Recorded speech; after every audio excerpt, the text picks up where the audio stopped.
Bonjour. Je crois qu'actuellement, je dois plus pouvoir dire bonsoir que bonjour. Euh, nous sommes le vendredi 26 septembre 2025.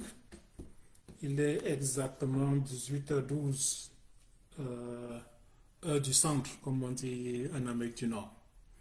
C'est le fuseau horaire qui est le mien. Et je fais cette sortie ici aujourd'hui, 26 septembre, pour, pour rester pour rester collé à l'actualité. Il faut pas que voilà, je voulais éviter d'être un peu décalé, d'être un peu en déphasage avec toute l'actualité euh, en cours actuellement au Cameroun. Nous savons tous que, voilà, nous sommes tous en plein dans la préparation des élections cette année, élections 2025. Et il y a eu un développement majeur aujourd'hui en rapport avec la sortie du président Maurice Kamto pour le compte de l'APC, où il a donné ses consignes.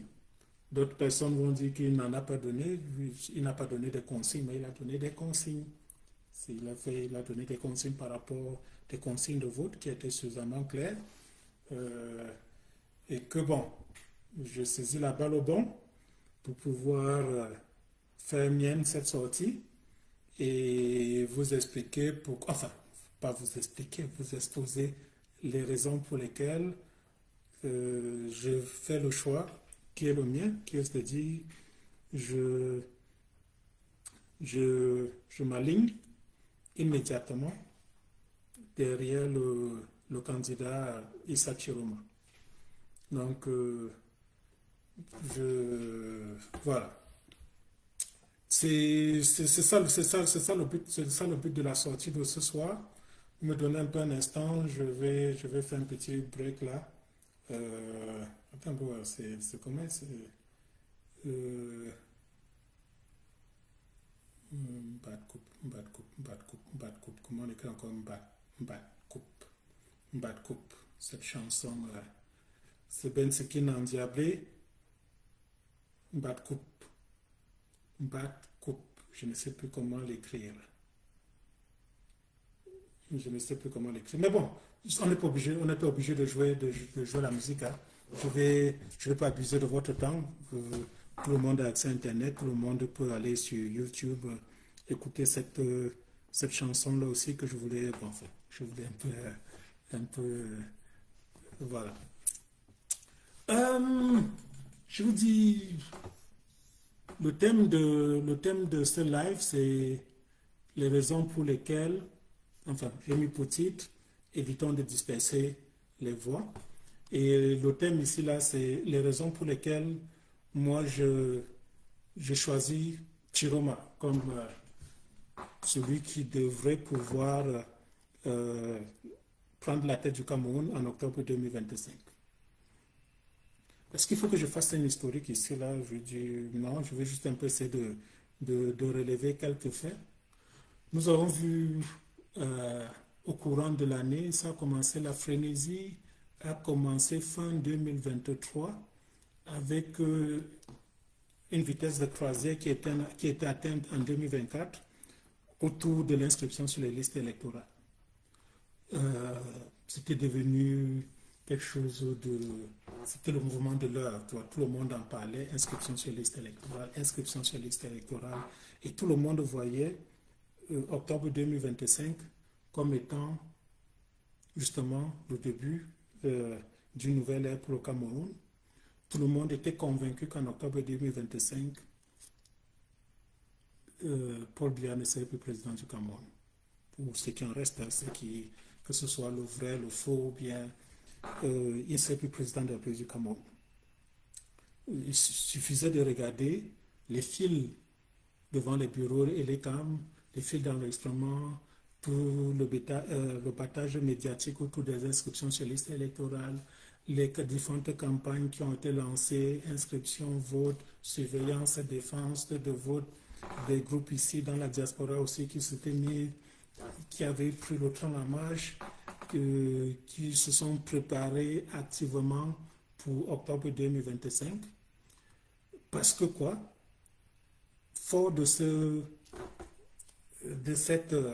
je dis, de cette aspiration-là, où tout le monde avait soif du changement, tout le monde en avait marre de Paul Biya et de son système, on s'est dit justement, on était convaincus que non seulement il devait y avoir changement au Cameroun, mais que celui qui devait assumer cette transition-là, le passage du Cameroun à une autre ère politique, ça devait être Maurice Kamto.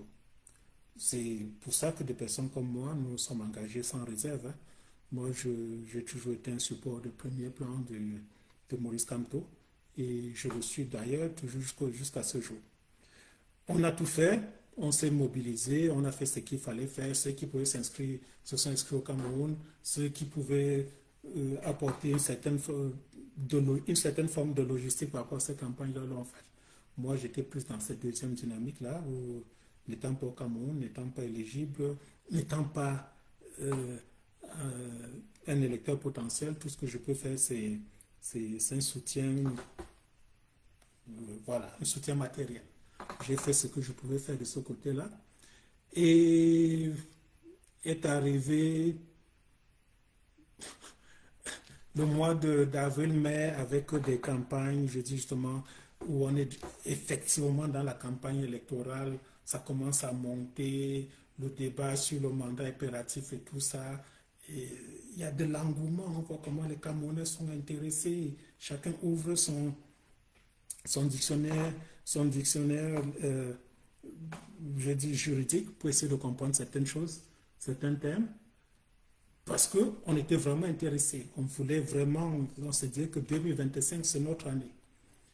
Et bon, les choses ont évolué comme cela ont pu arriver.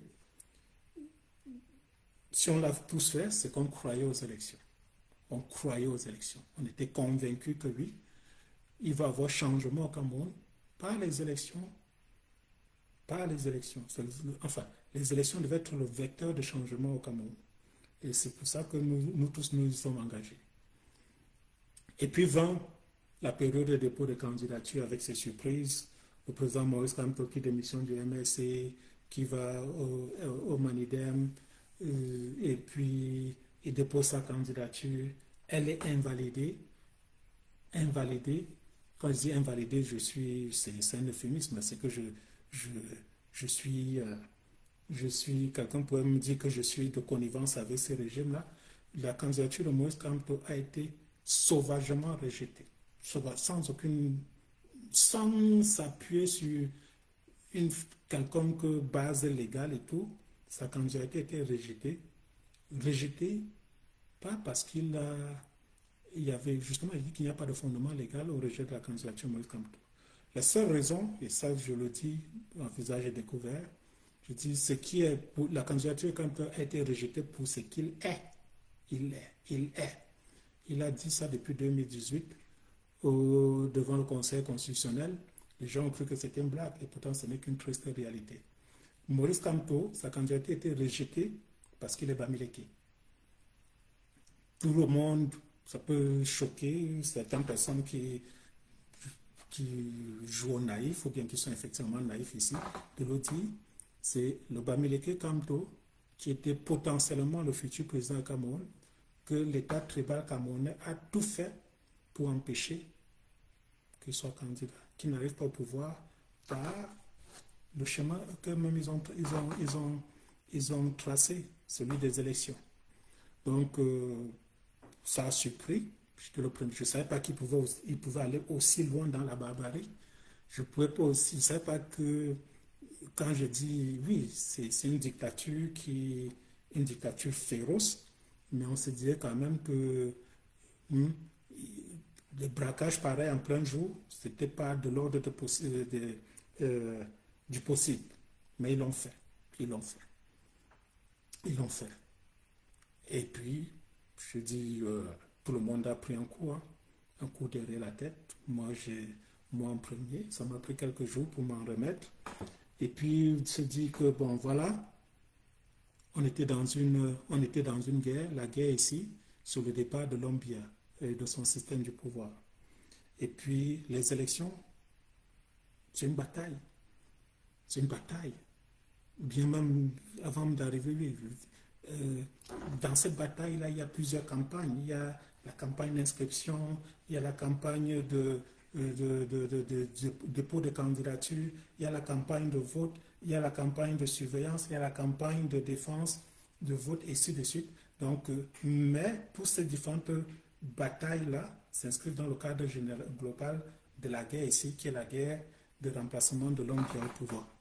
On se dit justement que quand on est dans une situation, si on utilise cette image de guerre-là, la guerre ne prend pas fin parce qu'on a perdu une bataille. Il y a des batailles qui sont décisives, certes, mais qui ne décident pas du sort d'une guerre. Et exactement, pour ce qui est de bien, ce n'est pas parce que la candidature de Kamto a été rejetée que nous allons abandonner, nous allons purement et simplement dire que Podé a gagné. C'est trop facile. C'est trop facile. Et c'est d'autant plus facile que le régime l'a fait en s'attendant quand même à une certaine forme de résistance de la part de ceux qui supportent Maurice Kamto. Mais nous avons tous été surpris que les Camerounais, ceux du Cameroun, ils ont accepté comme une fatalité, résigné, que voilà, ça devait être ainsi. Et c'est justement parce qu'ils n'ont rien fait que ce régime-là s'est senti pousser des ailes. Vous voyez aujourd'hui les sorties de ce qu'ils ont pour ministre de l'administration territoriale, plein des ailes. Il n'a plus de limite. Parce que ce qu'ils imaginaient comme ogre, en fin de compte, c'est relevé pour eux être un tigre en papier. Je ne parle pas de l'homme Maurice Kamto, je parle de la masse, de la foule, de tous ceux au Cameroun qui se réclament de Maurice Kamto, qui vont chanter dans les carrefours, qui vont chanter dans les marchés, Kamto président, Kamto président, Kamto président. Et le moment venu où il a le plus besoin de cette foule-là, on ne la voit pas, elle est absente. Et c'est cette foule-là que je qualifie de tigre en papier. C'est ce que le gouvernement camerounais a vu. Ils peuvent tout faire. Ils peuvent tout faire. Tous ceux qui crient tout le jour là, ils ne vont rien faire. Ils ne vont rien faire. Et leur dit, quand on relève certaines vérités pareilles, on passe certains messages, d'autres viennent dire, oh, il est vendu, il est ceci. Bon, bref, je ne sais pas s'il faut répondre à ce genre d'attaque-là. C'est leur couardise, leur démission qu'ils essayent de pouvoir camoufler en toute forme d'attaque, même les plus ignominieuses, envers certaines personnes qui sont restées cohérentes et logiques dans leur manière de voir. Et cette cohérence-là, cela vient de mon cas. Je l'ai toujours exposé ici sur Facebook.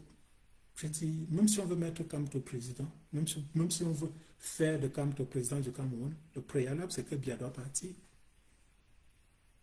Tant que Biya est là, personne, surtout pas Kamto, ne peut être président de ce pays-là.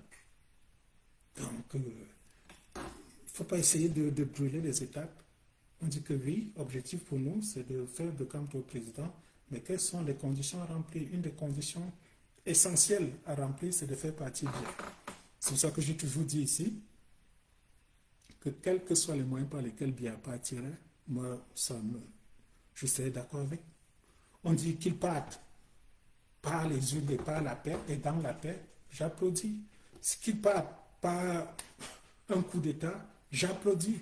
Qu'il parte dans les conditions que lui-même a souhaité pour lui-même, c'est-à-dire par la mort, j'applaudis. Qu'il parte, mais l'essentiel, c'est qu'il faut d'abord que Biya parte.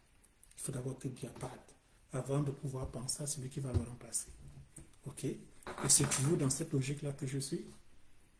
Quel que soit le chemin qui est emprunté, même si il y a 1% de chance que ce chemin-là aboutisse au départ de Biya, moi, c'est un chemin qui m'intéresse. Ok? Est-ce qu'en disant qu'en allant aux élections, allons voter, je me dis, je suis tellement naïf de croire que Atangana Clément va venir dire que élection présidentielle d'octobre 2025, vainqueur, Maurice Kamto, ou bien enfin, Issa Chiroma. Je ne suis pas naïf. Je ne suis pas naïf. Mais en même temps que je ne suis pas naïf, je me dis qu'il y a quand même des références dans l'histoire qui peuvent nous permettre de dire que c'est possible, par des élections, de faire partie un dictateur, même les plus féroces comme celle de Paul Biya. Une référence historique ici, je dis une référence historique ici, c'est les élections présidentielles de octobre 2000 en Côte d'Ivoire. On avait une dictature au pouvoir, dictature encore beaucoup plus féroce puisque c'était un régime militaire même, en passant, celle de Robert Gueye, qui a fait toujours en utilisant les mêmes arguments que les mêmes acrobaties qui ont été utilisées au Cameroun. Ils ont éliminé, ils ont rejeté les candidatures les plus sérieuses. Bédié n'était pas candidat, Ouattara n'était pas candidat.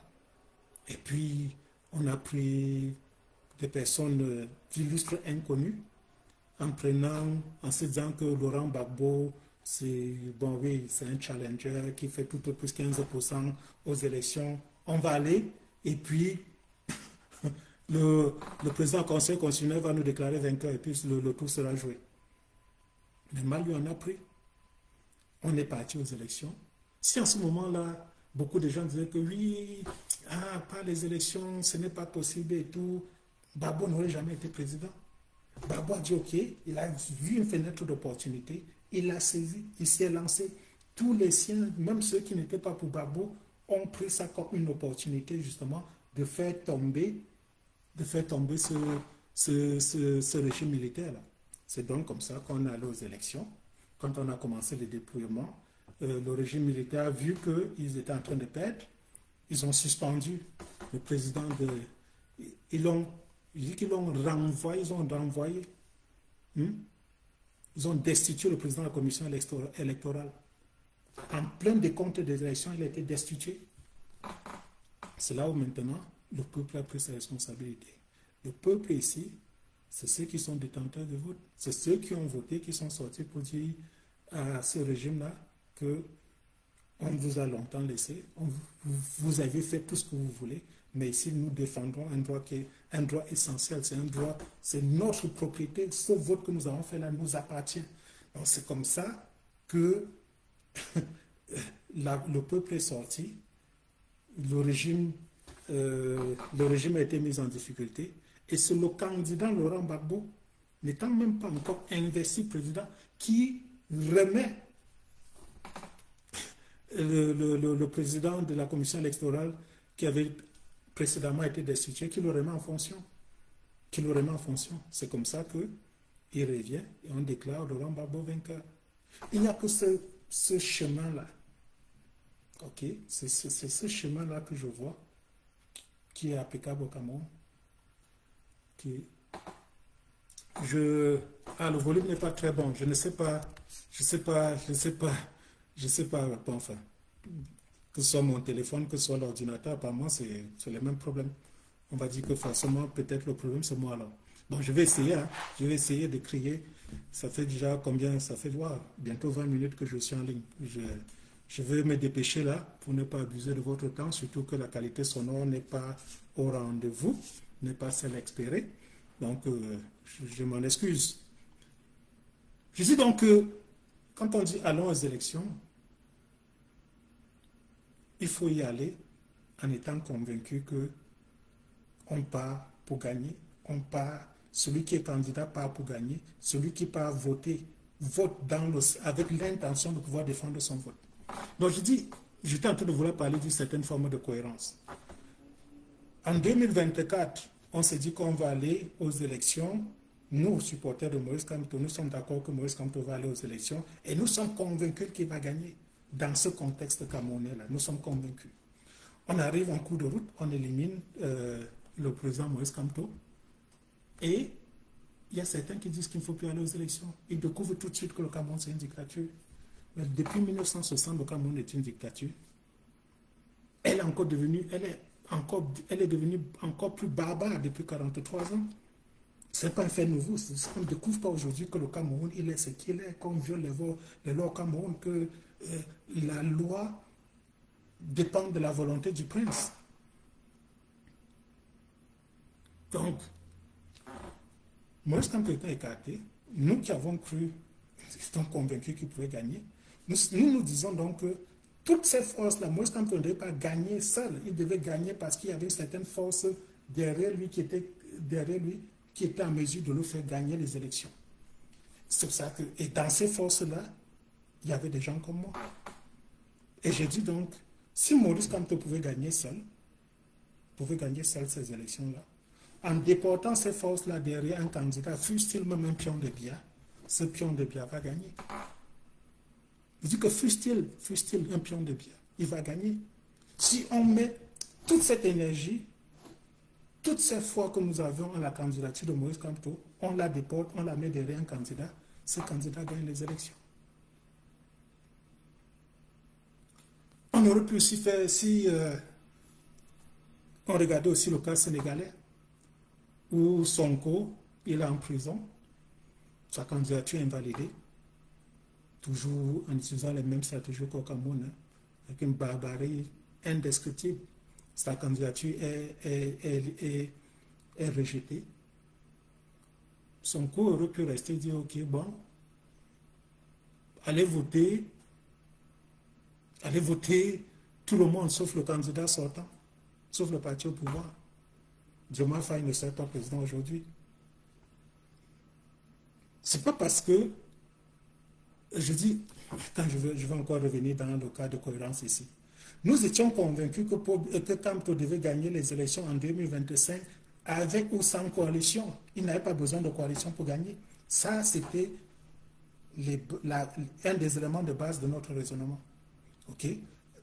Pour nous qui supportions Maurice Kamto, il n'y avait même pas une idée. On devait coaliser avec qui? Avec qui?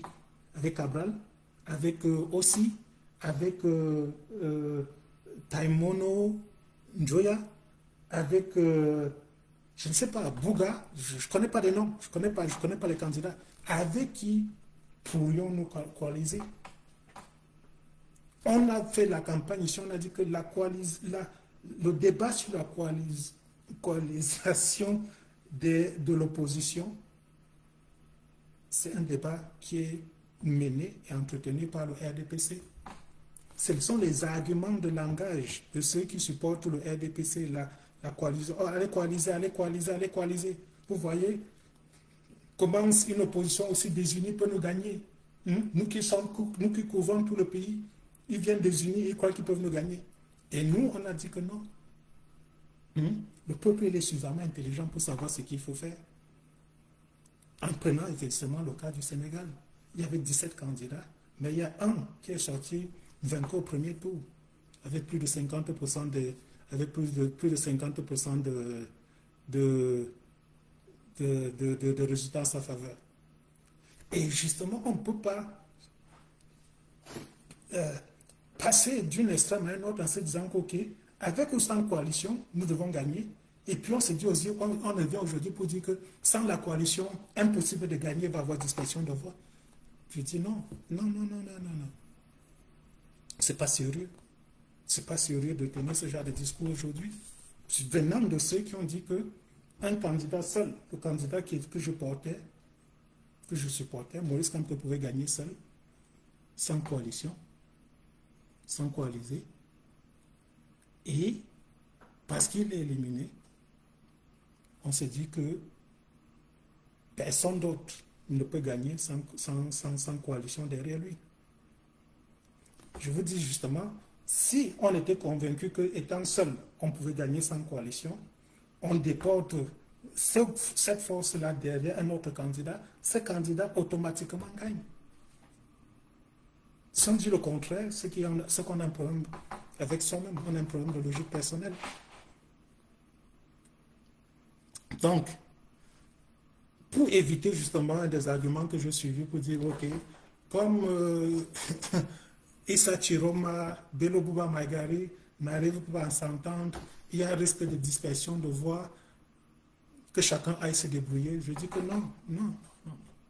On contribue en entretenant ce discours-là. Nous sommes justement en train d'entretenir, de faire le jeu de ce régime. Nous entretenons, nous utilisons les mêmes éléments de langage que le régime. Parce que si on ne donne pas de consignes claires, sans ambiguïté, de vote pour un candidat, nous sommes justement en train de faire le travail, le jeu de la dispersion de voix.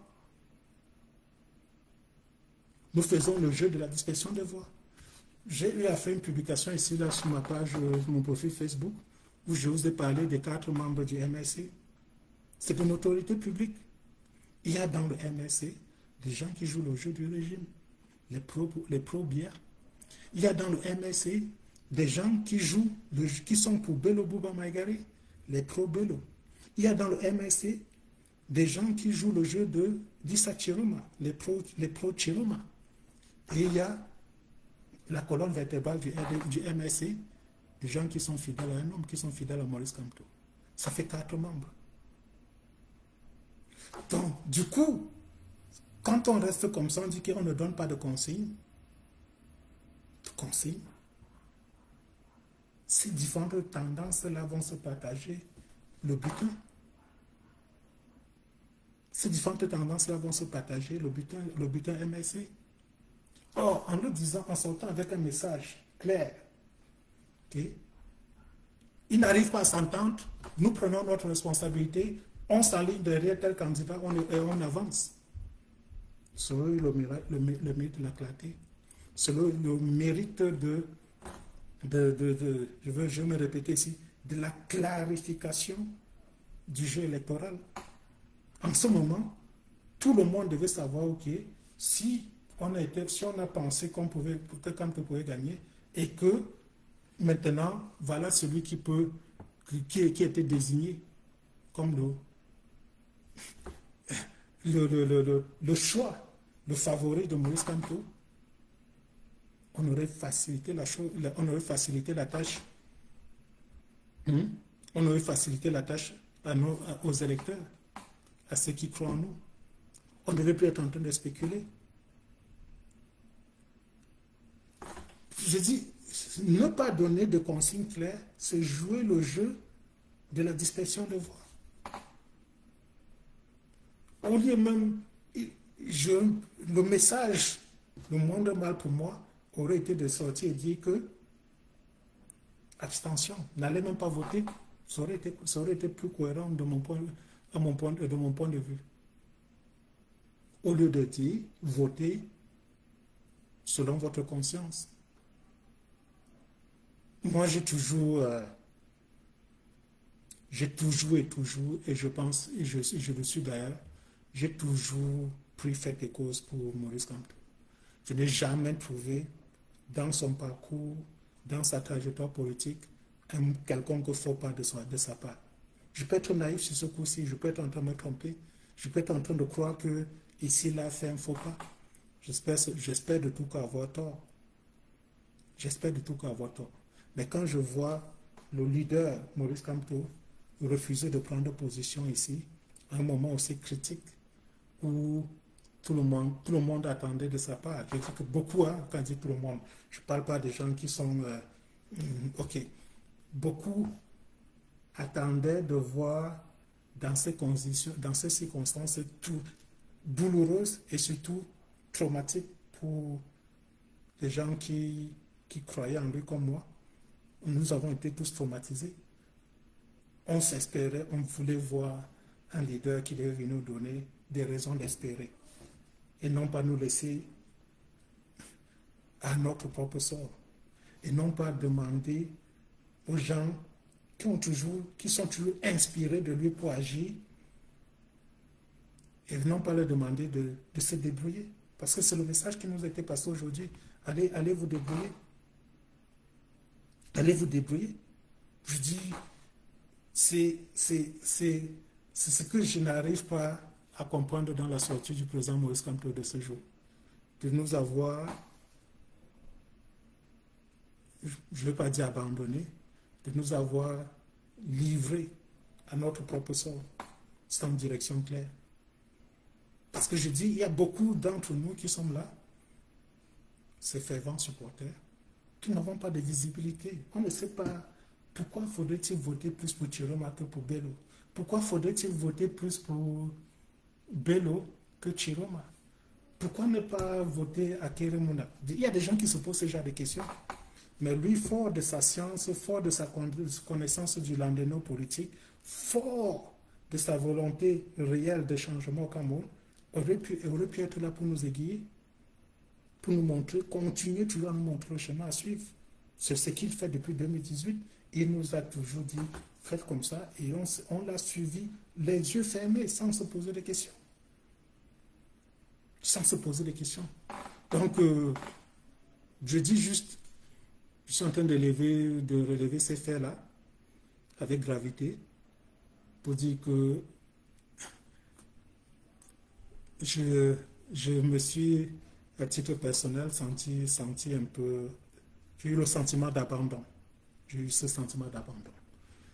Mais bon, qu'à cela ne tienne, je suis ici pour donner les raisons pour lesquelles il faut voter pour Chiroma. La première des raisons, c'est que pour des gens comme moi, des gens qui nous sommes investis corps et âme pour faire voir Biatombo Cameroun, ok, on ne peut pas lâcher. On ne peut pas lâcher aussi facilement parce qu'on a perdu une bataille. Non, on doit continuer. On doit continuer. L'objectif ici, c'est de faire tomber bien. Et je dis encore, on était dans une certaine logique, c'était la logique des élections. Les élections n'ont pas encore eu lieu. Les élections, le processus est en cours. Pourquoi c'est au milieu de ce processus-là qu'il faudrait dire qu'on se retire? Ça s'est fait preuve de manque de vision, d'anticipation. Si on se retire au milieu du processus, c'est seulement parce que je ne veux pas agir comme un mouton que je me dis, justement, c'est le moment pour moi de me réinventer contre mauvaise fortune, bon cœur. Quand on va en guerre, on s'adapte. On est en permanence en train de s'adapter. Okay? Notre général est tombé.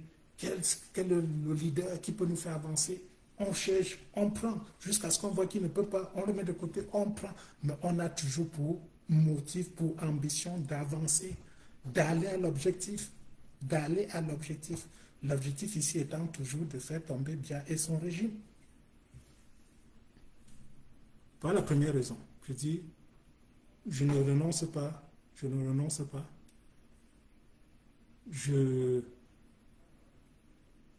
J'ai des convictions qui sont miennes, et la conviction, c'est celle que j'ai exposée ici tantôt, que pour qu'il y ait le mal camerounais, le problème camerounais, c'est Paul Biya. Il a un nom, c'est Paul Biya. Okay? Pour résoudre ce problème-là, commençons par le faire tomber. Moi, je suis encore assez prêt à la part. Faisons tomber Biya. Et tout ce qui peut le faire tomber est une occasion saisie. Ces élections-ci sont une chance majeure pour le peuple camerounais de faire tomber Biya. C'est donc pour ça que je dis, on continue. Et moi, je vais au-delà de ça, je dis, je continue en m'alignant derrière Issa Chiroma. Ça, c'est la première raison. Qui sont liées à mes conditions, à moi, à ma personne. Deuxième condition, c'est plus ici la main venir justifier pourquoi est-ce que c'est Chiroma, qui ne sont pas liés à moi, qui sont liés justement à l'homme. Vous avez beau dire de ce que vous voulez vous pouvez dire tout ce que vous voulez de Chiroma, sauf que vous ne pouvez pas l'accuser de manque de zèle. C'est un homme passionné dans ce qu'il fait. Tout acte qu'il pose, de son point de vue, je le dis, il en est convaincu, sont les meilleurs actes. Il a la passion des idéaux qu'il défend. Bonne ou mauvaise, Nous avons vu Chiroma ici défendre des causes indéfendables, mais il le disait sans rire, en étant convaincu que ce qu'il disait était vrai, même si nous savions tous que c'était faux. Donc cet homme passionné-là, dans les œuvres, dans les actes qu'il entreprend, nous montre que s'il me dit aujourd'hui qu'il est contre Biya, il va aller contre Biya avec la même passion qu'il a toujours animée dans tout ce qu'il a fait.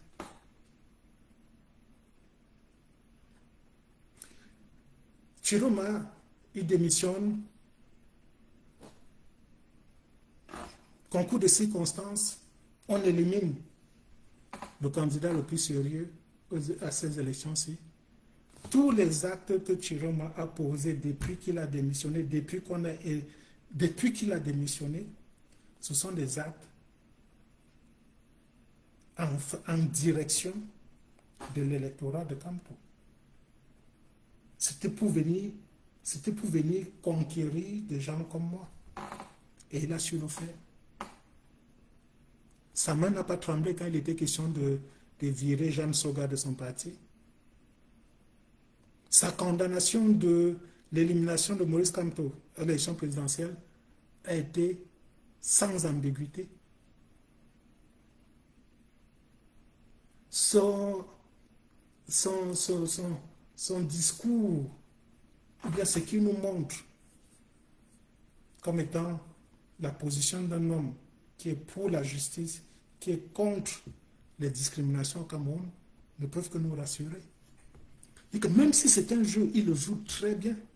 Et c'est parce qu'il le joue déjà, parce qu'il le joue tellement très bien que je suis convaincu qu'étant au pouvoir, il va continuer à jouer exactement tel qu'il le fait aujourd'hui. C'est justement ça l'homme Chiroma. Que quand on le regarde, c'est un homme qui a la conviction, qui a la foi à son engagement. Bon ou mauvais, je ne suis pas en train de juger la qualité de ses engagements, mais c'est un homme qui a la foi dans ses engagements. Et justement, je dis que pour pouvoir faire tomber Biya aujourd'hui, on a besoin des hommes pareils, des hommes qui ont foi dans la justice, dans la justesse de leur combat.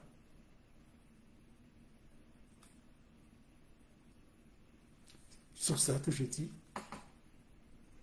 que Chiroma, même si il avait été commissionné par Biya, aujourd'hui, il s'est libéré de cette tutelle-là. Il a pris goût. Il a pris goût. Il se voit déjà dans cette posture de roi. Et il donnera tout ce qui lui reste pour pouvoir enfiler ce manteau. C'est pour ça que moi, instinctivement, je me dis que Issa Chiroma, il est le candidat que nous devons supporter pour faire face à Biya. Et encore, je dis, il est important que Biya, qu'on ne facilite pas les choses à l'homme Biya en démissionnant. Tout ce qu'il fait, c'est pour pouvoir nous décourager de nous engager politiquement. Il fait tout pour nous dépolitiser. Il fait tout pour qu'on ne s'intéresse pas à la chose politique au Cameroun. Si, après avoir fait cette sauvagerie du 5 août 2025, nous tous nous disons que, ok, bon, les élections sont truquées, ça n'intéresse personne et tout, nous faisons le jeu de Biya. Chaque voix qui n'a pas été donnée à quelqu'un, ok, qui n'a pas été donnée à quelqu'un, Biya les comptabilise comme étant ses voix. Si vous êtes 8 millions sur le fichier électoral, 6 millions ne partent pas voter, ne comptez pas sur Atangana Clément pour venir vous dire que le taux d'abstention était de l'ordre de 75%. On inverse les chiffres, c'était de 75%, le taux de participation. Et on prend toutes ces voix-là on met sur le compte de biens. On dit que c'est lui le gagnant. Vous avez très peu de moyens de pouvoir contester parce que vous avez choisi librement de vous mettre hors du processus. Il y a des vérités qu'on sent intuitivement. On n'a pas besoin de preuves autres que notre propre intuition pour savoir que ça c'est une vérité, ça c'est un mensonge.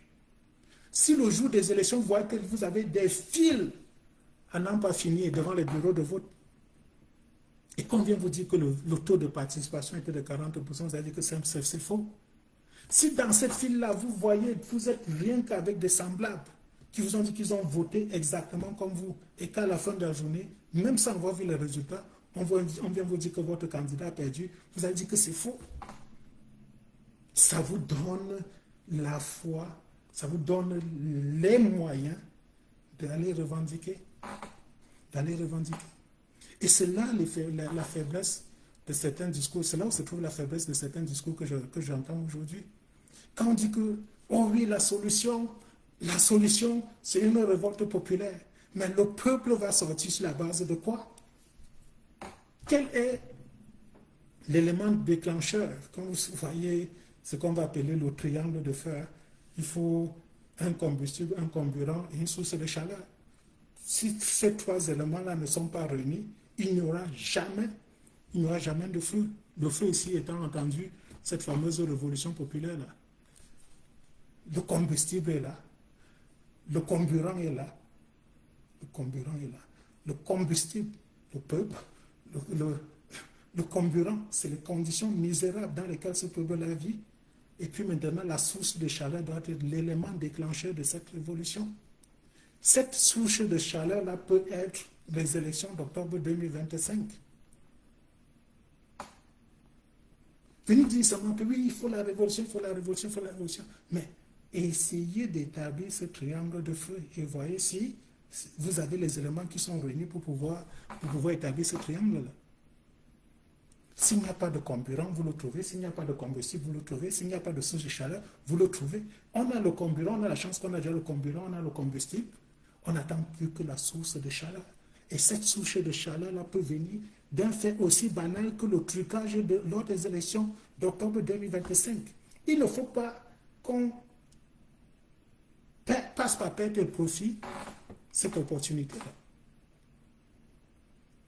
Juste parce que nous sommes frustrés, juste parce que nous avons perdu une bataille, on s'est dit, ok, nous ne sommes plus concernés. Chaque fois que nous nous sentons plus concernés, ça fait le jeu de Biya et de son système. Il ne demande que ça.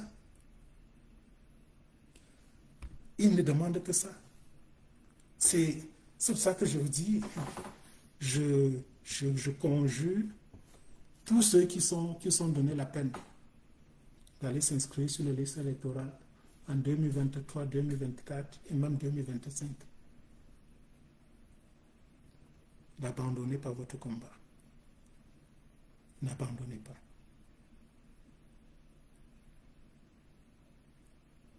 Vous avez pris de votre temps, de votre argent, parce que pour certains, il faut payer le déplacement. Il faut, je le dis, parce que même pour faire inscrire, j'ai participé à certaines campagnes. On me disait que pour aller dans tel village, il fallait donner, il fallait payer des trucs, que ce soit le savon, pour inciter les gens. Bon, moi aussi, j'ai perdu de l'argent dans cette histoire-là. C'est seulement parce que je me suis investi que je vous conjure, je vous dis, s'il vous plaît, ne rendez pas vain ces efforts. Continuez dans la démarche qui était la vôtre. Vous êtes inscrit, c'était pour aller voter. Okay? Vous êtes inscrit, c'était pour aller voter Maurice Kamto. Maurice Kamto n'est plus là. Il nous donne la possibilité de voter pour un candidat de notre choix. Regardons, si on ne peut pas, dans les 11 candidats dans le panier de choix qui nous a été réservé, 11, il n'y a pas de Maurice Kamto dedans. Ne cherchons pas Maurice Kamto, on ne peut pas voter Maurice Kamto. Ça n'existe pas, c'est fini pour 2025. Mais parmi les 11 candidats-là, il y en a un qui se rapproche le plus pour Maurice Kamto. Même si la distance est énorme entre lui et Maurice Kamto, mais c'est celui qui se rapproche le plus de lui, vers qui vous devez vous retournez. Et quand on regarde justement parmi tous ces 11-là, celui qui se rapproche le plus de Maurice Kamto, c'est Issa Chiroma. C'est Issa Chiroma. Vous avez vu, Atangandji a commencé sa tournée, hein? Il passe de région en région pour mettre les gens en garde. Il le fait sur quoi? Sur la base de ce que Issa Chiroma l'a amené à voir, à découvrir. Issa Chiroma a montré à ce régime-ci qu'il n'est pas un figurant. Même si c'est eux qui l'ont envoyé au début, il a déjà montré qu'il s'est détaché de leur tutelle. Les sorties de Atangandji, même s'il ne nomme pas la personne, on sait tous que ces sorties-là sont dirigées. Il a Issa Chiroma en ligne de mire, exactement comme il avait Kamto en ligne de mire.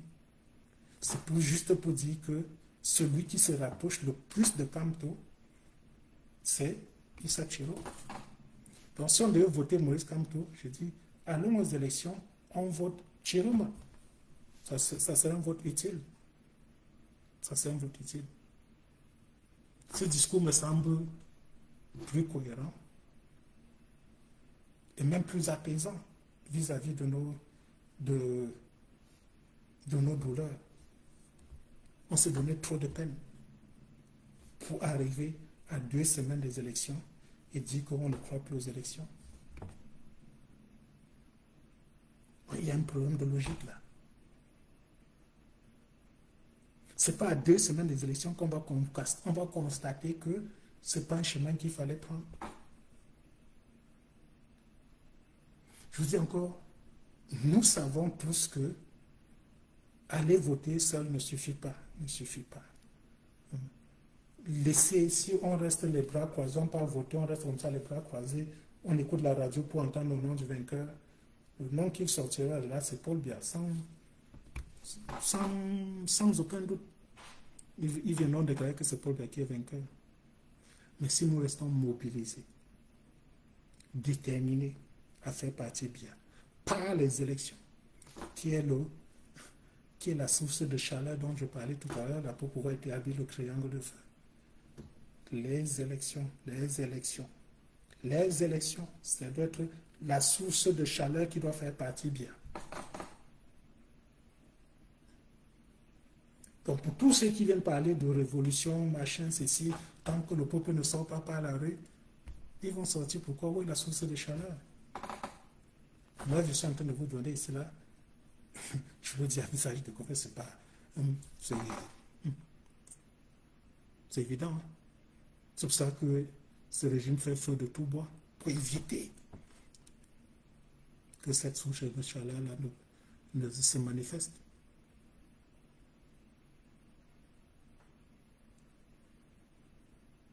C'est ce qu'ils sont en train de faire. Donc, chaque fois que vous démissionnez, vous êtes en train d'inhiber cette source de chaleur potentielle-là. Chaque démission, c'est un coup porté contre soi-même. C'est un coup porté contre vos souhaits. Le souhait que nous avons tous, celle qui est d'une certaine ville, qui est celle d'une révolte populaire. Allez voter massivement. Occupez sans faiblesse tous les espaces de liberté que ce régime voudra bien vous concéder. Ils vous ont dit que le 12 octobre, vous avez le droit de sortir en masse pour aller voter. Sortez en masse le 12 octobre pour aller voter et attendre les résultats là, sur place. Et attendre ces résultats sur place. J'ai entendu ça, Chiroma parler, il ne dit pas autre chose que ça. Et c'est exactement ce que le président Maurice Kamto disait en son temps. On va défendre nos votes au prix de notre sang. Donc, s'il vous plaît, allez voter, retirez vos cartes, mobilisez-vous. Même ceux qui n'ont pas les cartes d'électeurs, qui ne peuvent pas voter le 12 octobre, Le 12 octobre, tout le monde dehors, chacun se répartit des tâches. Vous n'avez pas de carte d'électeur, vous pouvez aider à la surveillance du vote. Éviter qu'il y ait des fraudes. À nous relayer les informations, les résultats à nous relayer les résultats issus de ces bureaux de vote-là. En relayant les résultats, vous ne trahissez, vous ne violez aucune loi. C'est la loi camerounaise, le code électoral camerounais qui le dit à son article 113. Les résultats, à l'issue des dépouillements, les résultats sont immédiatement rendus publics.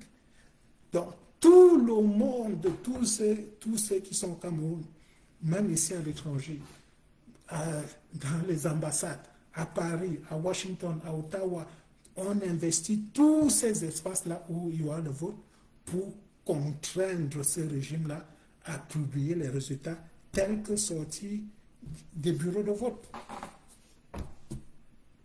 Ça, ce n'est pas le travail réservé uniquement à ceux qui sont inscrits. C'est justement le faire, c'est préparer, c'est de rendre le départ de Biya inéluctable.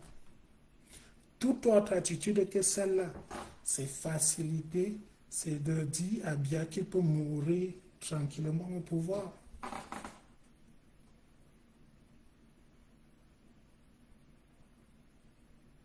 Donc, c'est ce que je crois que j'ai passé l'essentiel de mon message d'aujourd'hui.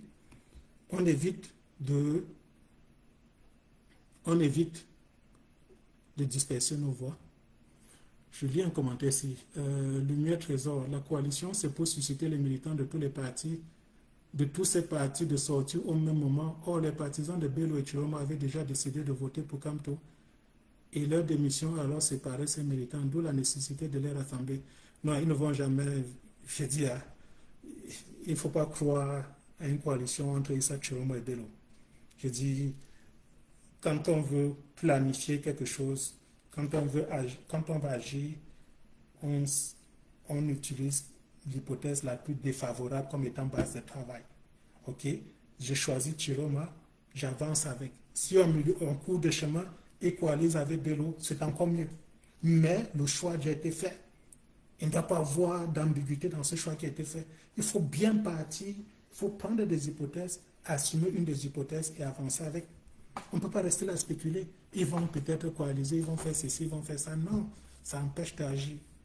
Et nous avons été très souvent dans ce genre de situations-là, où on prend l'hypothèse la plus favorable, on prend nos rêves comme étant la réalité. Donc je dis, en cas de doute, dans la prise de décision, on s'appuie sur l'hypothèse la plus défavorable. C'est ça. Ce n'est que ça qui nous permet de garantir le succès, advienne que pourra. Puisque si on peut déjà réussir dans l'hypothèse la plus favorable, toute autre condition supplémentaire n'est que bonus. Bon, c'est ce que je pourrais répondre à ça. Il y a une consigne de vote. Oui, la consigne de vote, c'est que chacun ait se débrouiller. C'est justement, j'ai dit qu'il y a une consigne de vote. Mais je dis qu'il faut aller au-delà de cette consigne-là pour donner une orientation claire. Je n'ai pas de prétention ici de dire que je veux me substituer au président Maurice Kamto. Je n'en ai pas la capacité d'ailleurs. Mais je dis justement que pour éviter un des arguments que lui a développé ici, la dispersion de voix, j'aurais souhaité que cette consigne-là soit beaucoup plus, qu'est-ce que je veux dire, elle soit beaucoup plus fine. Elle soit beaucoup plus fine. Bon, sur ce, je vais vous laisser. Ça fait déjà un peu tard ici, c'est un peu plus de 19h, je commençais, il était 18h. Donc ça fait à peu près une heure avec vous. Je commence déjà aussi à accuser le coup. Donc, chers amis, je vous remercie de m'avoir suivi. Je vous souhaite à tous et à toutes une excellente nuit ou bien une bonne fin d'après-midi, bonne fin de soirée pour ceux qui sont dans la même zone horaire que moi. Allez, portez-vous bien.